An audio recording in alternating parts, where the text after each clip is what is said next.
Hello, Clear Pillars. I hope you're doing well. I hope you're staying healthy. I hope you are not letting the world gaslight you. Gaslighting is increasingly, the volume is increasingly turned up, isn't it? The obviousness of the lies is can be quite unbearable. You know the painting Edvard Munch's The Scream?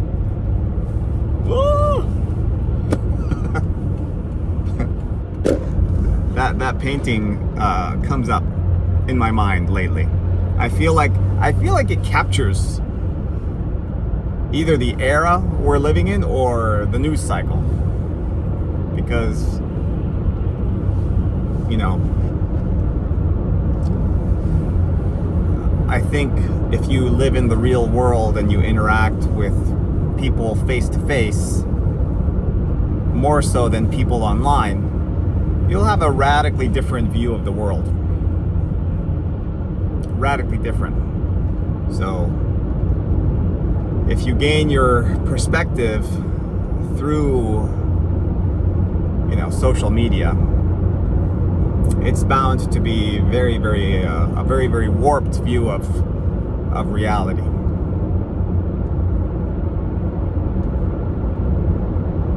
You know, civilization, you know, biblically, there is the notion of the fall of man. And civilization, as far as I can tell, is a perpetual falling.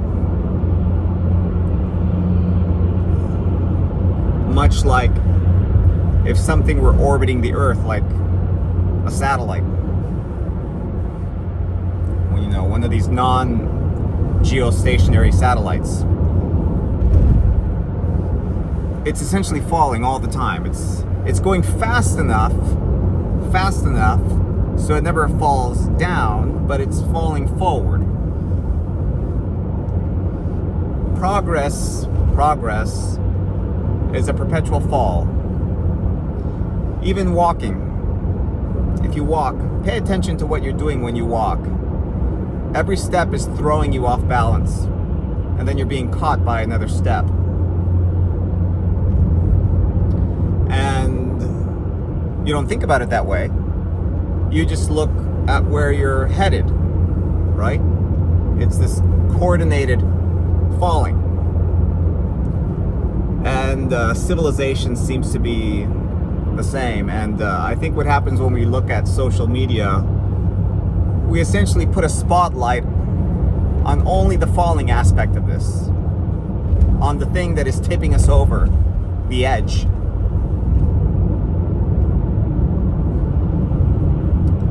But there's always something there. There's always another foot to catch us. And then that foot betrays us. That foot betrays us and throws us off the edge again. And then the other foot catches us.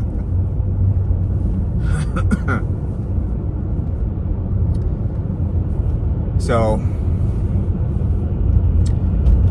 try not to pay too close attention to every step we're taking, and just focus on the direction. Now, as a philosopher, that's a state of mind I'm constantly in, is looking at the direction. And frankly, it does invoke the image of that painting in my mind.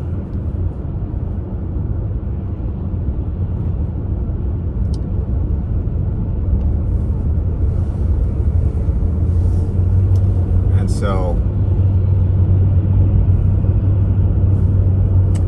that could just be me. I'm curious how you all feel out there. I think what humanity needs most right now is genuine, real face-to-face interaction. We need some kind of human conference. Not a conference that's gonna sell products, just a conference of humans. And we can have little breakout sessions, and one of them could be the de-gaslighting session. I think that might be the best form of therapy right now, is to a whole group of people get together and say, have you noticed X, Y, and Z? And listening to other people be like, oh my God, I've been thinking the same thing. How come nobody's talking about this? The elephant in the room is just never addressed, have you noticed? No matter which side of the political spectrum is doing the yammering, nobody's stating the obvious. Nobody is stating the obvious. The big elephant that's in the room. It can drive you mad if you pay too much attention to it, or you put too much stock in leaders, influencers, online personalities, spokespeople.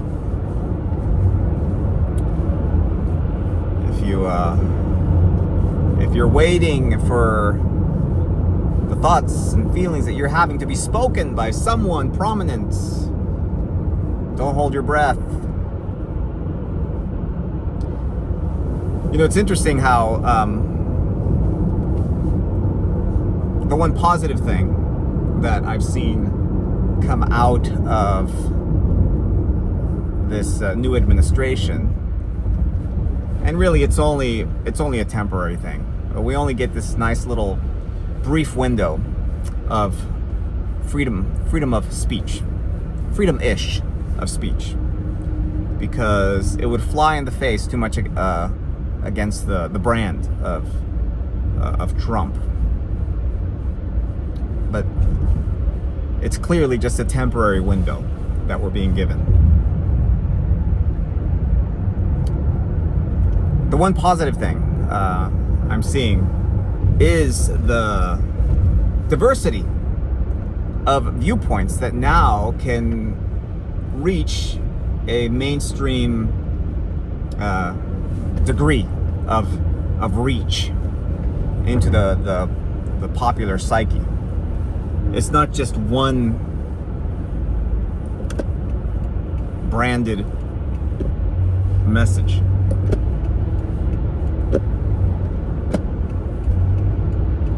And but notice that even within that diversity, it doesn't seem like anybody's really speaking the truth, or even addressing the elephants in the room.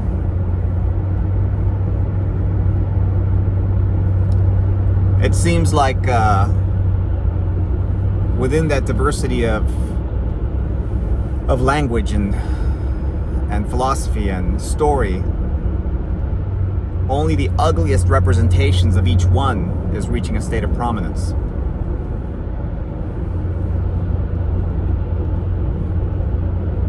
It's almost like, yes, speech has been set free momentarily, but the algorithm is making speech look ugly. It's making us dislike the freedom of speech, you know? Whatever demon is the one taking these footsteps, the one guiding this perpetual fall of civilization, or daemon,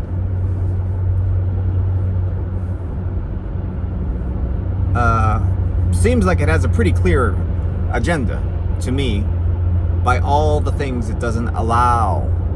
It doesn't allow all the things it suppresses, and doesn't allow to really break through the noise and become part of the signal. But I do like that at least there's a lot of signals. It's a move in the good direction. Unfortunately, the freedom is being weaponized. Just like Trump's immigration policy is being weaponized and used to strike terror.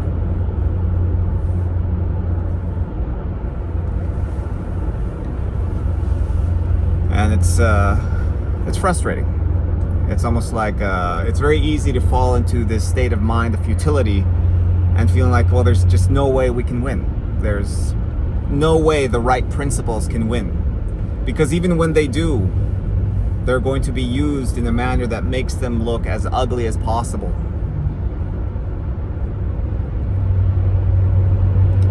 And it's a tragedy to witness. But maybe this is just the way things are.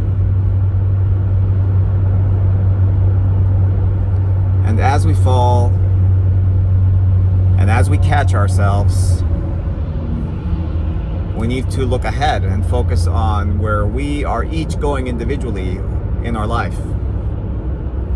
Not pay too much attention on where everyone or everything, the totality of things are going.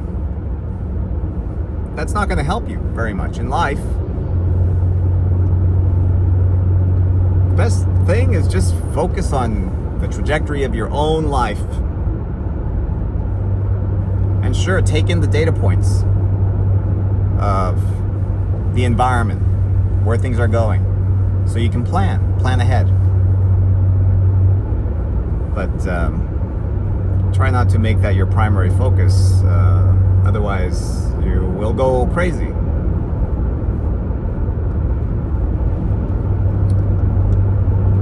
There's certainly a lot of evils right now.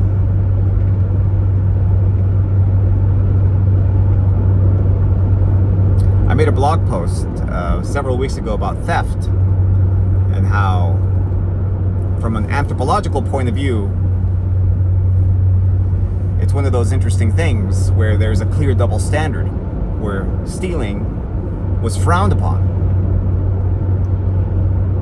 if you're stealing from your own tribe or your own community, but celebrated if you're stealing from the outgroup, from the they, the them, the enemy.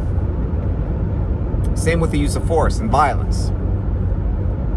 There are certain principles that we have held strongly to as a species that have had clear double standards.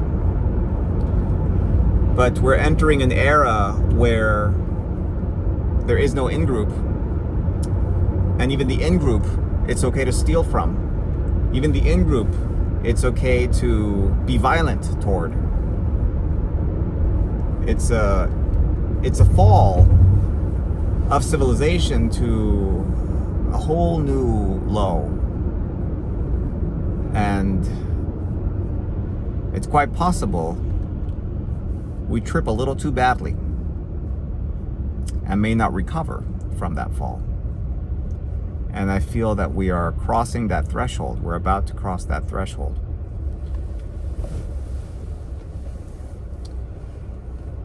The way in which our society is sanctioning theft, especially through artificial intelligence and the Sam Altmans of the world, or even quite literally through legislation where shoplifters are being allowed to shoplift as long as it's less than $1,000 in goods. You know, I mean, just things that just civilizationally are so anti-civilization. It's mind-blowing. I don't know to what degree we can recover from a fall like that, other than civilization becoming a very atomized existence. Each one for themselves, kind of a world.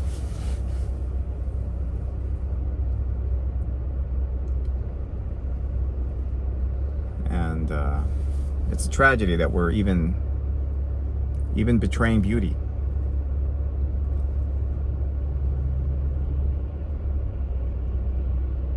There's a philosopher who once said, "Beauty will save us."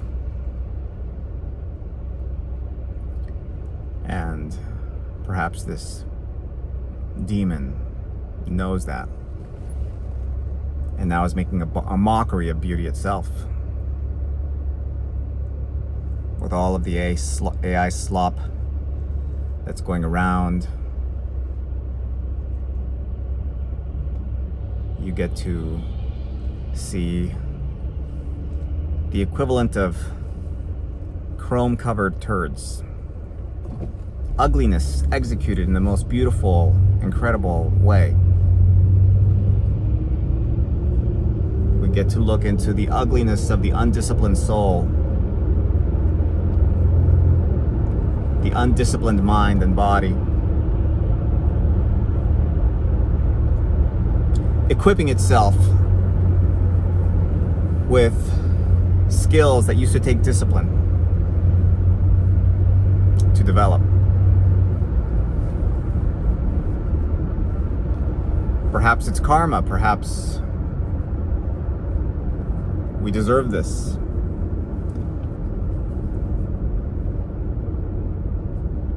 For having prostituted the arts for so long.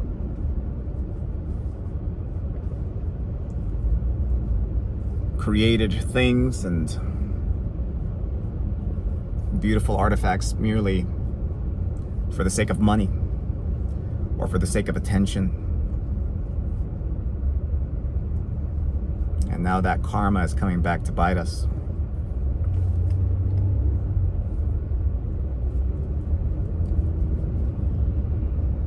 We ultimately have no one else to blame but ourselves, collectively.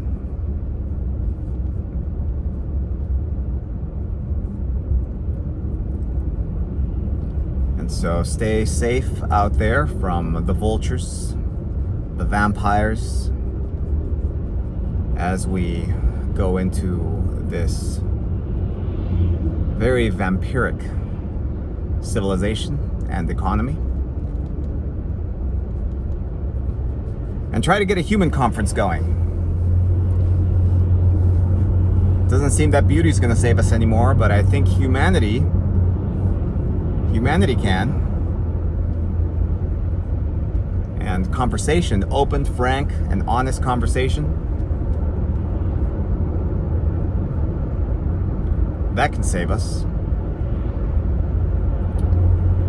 But the online world, the digital world is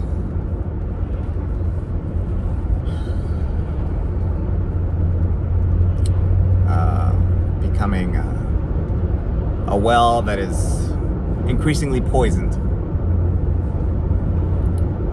And I would suggest distance.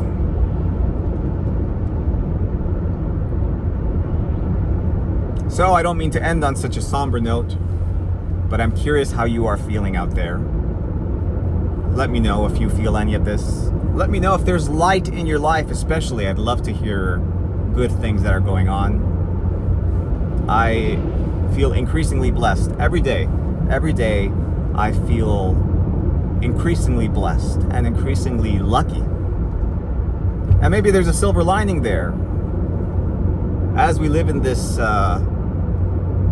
painting of the scream, every day as we stare at the screen,